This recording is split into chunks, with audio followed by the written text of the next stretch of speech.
ہر جگہ پر کہتا ہوں کہ اہل تشیع بھائی ہمارے ساتھ بہت زیادتی کر رہے ہیں.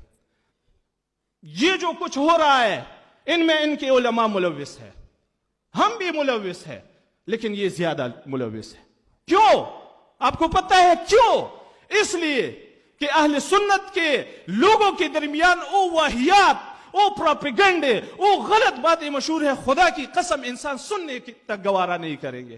اور یہ لوگ ہیں کہ بیٹھے ہیں، نہیں چاہتے تاکہ لوگوں کو ایسا روشن چہرہ پیش کرے، تاکہ لوگوں کو یہ بتائے کہ یہ ہمارا طریقہ ہے. یہ ساری غلط فہمیاں، یہ دشمن جو اس سے فائدہ اٹھا رہے ہیں، یہ اپنے آپ مر جائیں گے. لیکن کاش ہمارے اہل سنت میں تو یہ ایسے باتیں مشہور ہے کہ بعض اوقات ایسی جگہ ہے، ایسے قریے ہے، ایسے گاؤں ہے کہ اہل تشیع کے وہ دیکھے اور آپ کہیں کہ یہ شیعہ عالم ہے، خدا کی قسم وہ یقین نہیں کریں گا کہ اس کا نہ تو کان لمبے ہے، اس کا نہ تو دو ناک ہے، اس کا نہ تو دم ہے. اس حد تک پروپیگنڈے ہے. قرآن میں تحریف کے قائل ہے، 40 پارے ہے اور 10 انہوں نے چھپا کے رکھے ہیں. پورے جامعہ ٹٹول کے ہم نے رکھ دیا، لیکن وہ 10 پارے پتہ نہیں کدھر رکھے ہیں. یہ بھی کوئی بات ہے؟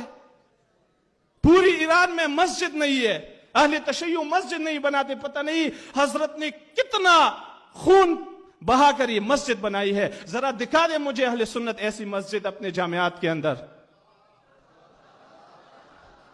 لیکن ان میں آپ لوگ ہم سے زیادہ ملوث ہیں. ایک تحمید کتنا روئے گا، کتنے لوگوں تک بات پہنچائے گا کہ بھائی آؤ ذرا بیٹھو، ایک دوسرے کو سنو. ایک دوسرے کے ساتھ بیٹھنے سے کیا کفر ہو سکتا ہے؟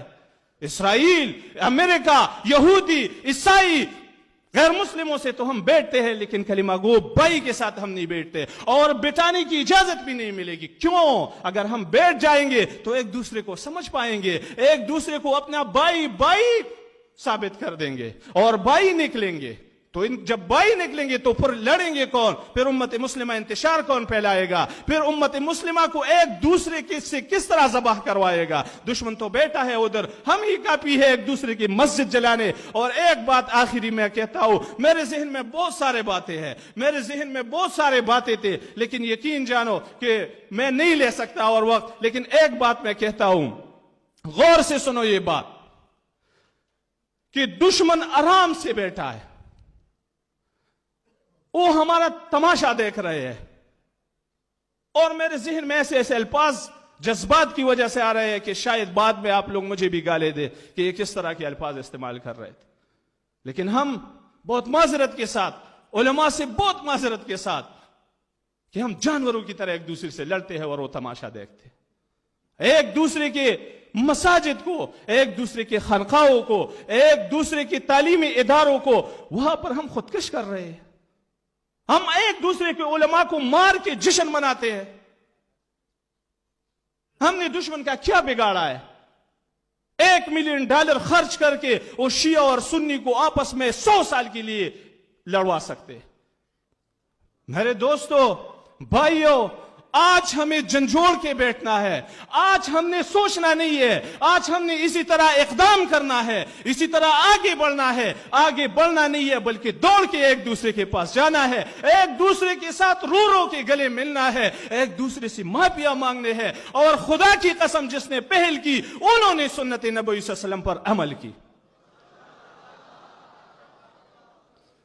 آج ہماری مساجدیں محفوظ نہیں ہے، ہمارے مدارس محفوظ نہیں ہے، ہمارے بزرگ محفوظ نہیں ہے، ہماری عورتیں اور بچے محفوظ نہیں ہے، اور ہم اپنی باری کے انتظار کر رہے ہیں کہ چلو میں تو بچ گیا ہوں، میرا مسلک بچ گیا ہے، میرا فرقہ بچ گیا ہے، میرا مدرسہ بچ گیا ہے، دوسری کی بات چھوڑ دو. میرے بھائیو، اگر آج کسی اور کی باری ہے، خدا کی قسم کل میری باری ہے. دشمن جب آ جاتی ہے تو وہ صرف یہ دیکھتے ہیں کہ یہ مسلمان ہے اور یہ اس کے لیے کافی ہے. وہ کوئی شیعہ، کوئی سنی، کوئی دیوبندی، کوئی بریلوی، کوئی مقلد، کوئی غیر مقلد، کسی اہل حدیث کو وہ نہیں دیکھتے. وہ بلا تفریق سب کو مارتے ہیں، اور ایک ہم ہے کہ ہم ایک دوسرے کے تفریقے بنا کے ایک دوسرے سے دور بیٹھے ہیں.